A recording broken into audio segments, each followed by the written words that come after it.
everyone, welcome back. Today I am doing my review on these Rimmel eyeshadow palettes that I had hauled from you for you guys I would say like 2 to 3 weeks ago, and I had asked you guys if you wanted me to do a review, and a lot of you said that you had purchased some of these and wanted to know my thoughts on these and everything about them, so that's what I'm doing today.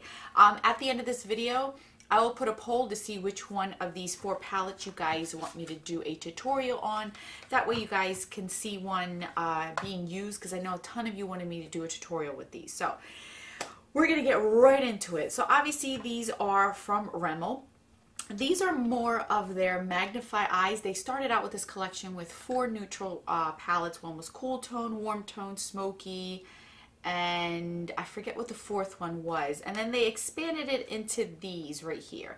So they have come out with the I think it's called Magnif'eyes Electric Violet Edition, which is this purple one right here.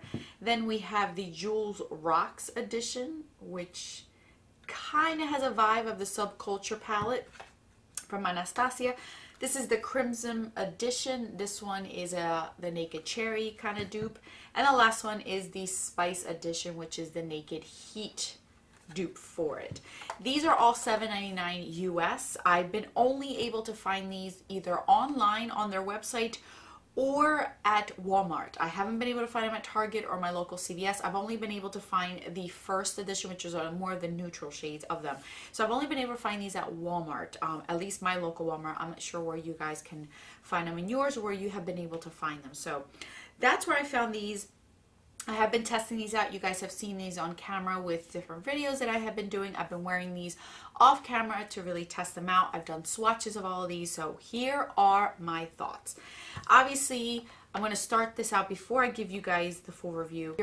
I'm sure most of you know that drugstore eyeshadows don't last on me. It doesn't really matter what it is. It's very seldom a few those that last longer than 5 hours on me. I have very oily lids, so a lot of the eyeshadows break down on my eyes. They fade away throughout time. I have better luck in the winter time with drugstore palettes because I don't have humidity and heat and the sun beating it up where it completely goes away within 2 hours or breaks apart and creases everywhere for me. Now, with that said, these still faded on me. It depended on what I did that day. If I didn't do physical work as far as like cleaning the house or things, it lasted a little bit longer, but I did still get fading with them. So these palettes, all 4 of them, are not consistent with one another. I feel like some have better mattes or shimmers than others, so there is no set guideline with these formulas. Each palette is different in itself, so I can't say that their mattes are amazing but the shimmers suck or vice versa, because each palette is really different from it. I'm going to rank these 1 through 4 as which ones perform the best on my eyes, and then I'm going to rank on 1 through 4 my favorite ones so you guys can see what I mean. Now I'm going to start out with the worst palette of them all, which is breaking my heart because I did gift this one for Christmas, so I'm sorry, but there is ways around it. I am wearing this on my lower lash line today. As you guys can see, it looks vibrant. This palette was the most hit or miss. Some of these worked very well, some of them I had to build up, and others looked very similar on the eyes regardless of whether they look different in the pan. I noticed that the mattes in here, like for instance this one right here versus this one right here, were different types. This one's softer, this one was a little bit more densely packed, so I had to pack it on. As far as the shimmer goes, this one was super powdery but very pigmented, and then you had others that were more densely packed where it was a little harder for me to build them up. These 2 I kind of was bummed about because they look different in person, but in the pan and on your eyes they look very, very much the same. And these are kind of like the deepest shades, deepest purple, besides this black one or this blue one, and this is the one I am wearing on my lower lash line. And it didn't really have the punch that I wanted. It didn't really deepen my outer V. It didn't really define anything there. So it kind of bummed me out with these 2 because either one that I did use, it really didn't pack a punch like it does show in the pan itself. The way that I would work these, at least with the shimmer shades, is I would recommend using them with a base. If you wear a base under these shimmer shades, they're going to last longer and they're going to show more vibrant than they are in this palette. A shadow stick, a paint pot, even I feel like matte painterly or ochre as a base is really going to have these adhere to your eyelids better and show up better.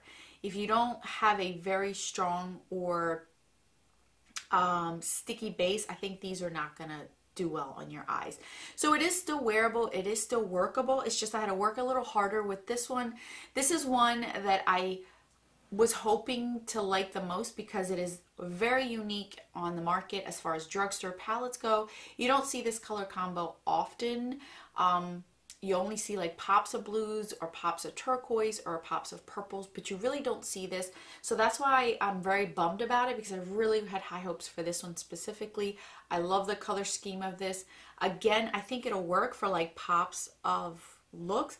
So this one, I'm not going to give it 100% my recommendation, just because you got to work a little bit harder. You have to have more patience, and you got to use extras to make this really work for you.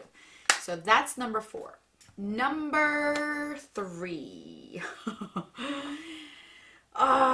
This one's hard.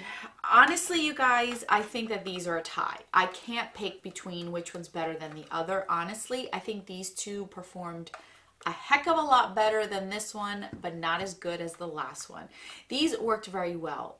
I have no complaints really about this one, with the exception of certain shades were more pigmented than others, but they still showed up on your eyes almost true to what you see in the palette. So I really can't complain too much about these, just that the formula is inconsistent. Some of them are more powdery, which made them more pigmented and softer, versus other ones that were harder.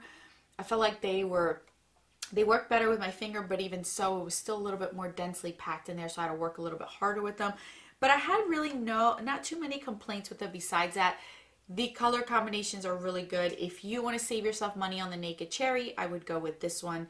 Yes, if you have oily lids, this may fade a little bit more for you. You're going to get more powdery eyeshadows than you want to. Obviously, this is drugstore, so it's not going to be the best of the best, but it is usable. I really did like it. I can see myself using this definitely. So, and then as far as this one goes, everyone raved when I wore this on camera. This was the palette that I used my very first video back from my moving process, and everyone loved it. I stuck to this end of the spectrum of eyeshadows, and that's the look that I came out with, and I love it. I love yellows and greens. It's beautiful, and this is no exception. I used no base. I didn't have to go too far. That green right here that I used on my outer V showed up as a green. It is beautiful. I really do like this palette. So again, I would pick these two over this one, but this is still usable. These are really good. I like them. Last but not least, is no surprise, the Spice Edition obviously is the best. This one had the best formula throughout. This one had, as far as shimmers and mattes, these were a lot softer, a lot wearable, obviously. And they showed up a lot better on my eyes than the other two. I didn't have to work the most with this one.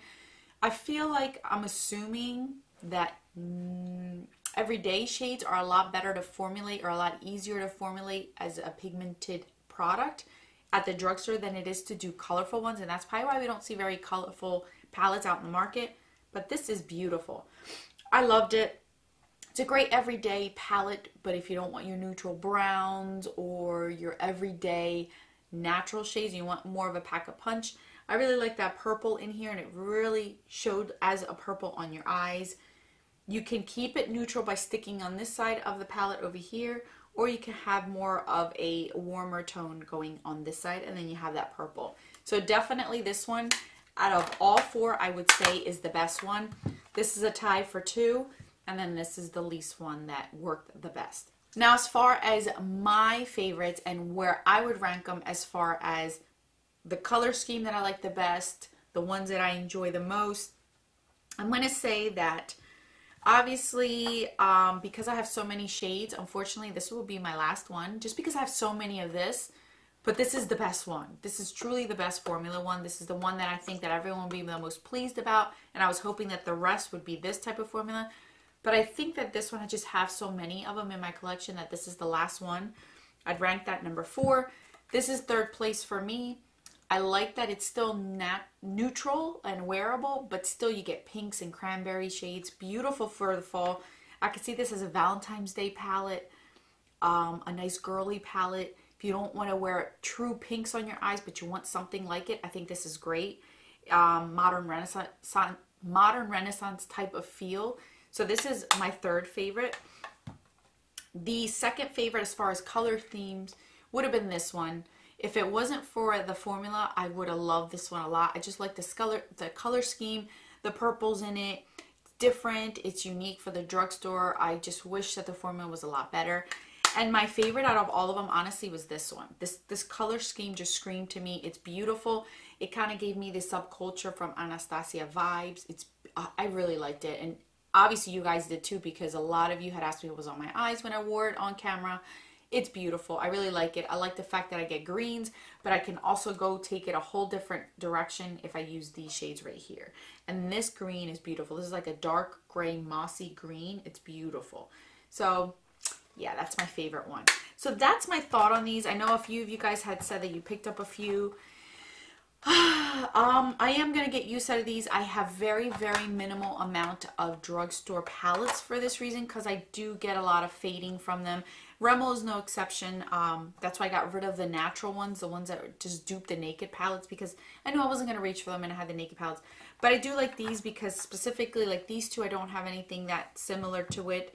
These I do, but I'm going to keep them because they are a good formula. So that's my thoughts. Let me know what you think if you have these, if you found a way to make these work better that I haven't mentioned. I will link these down below so you guys can check them out yourselves. And that's it for my review. Thank you guys so much for watching. I will catch you guys in my next video.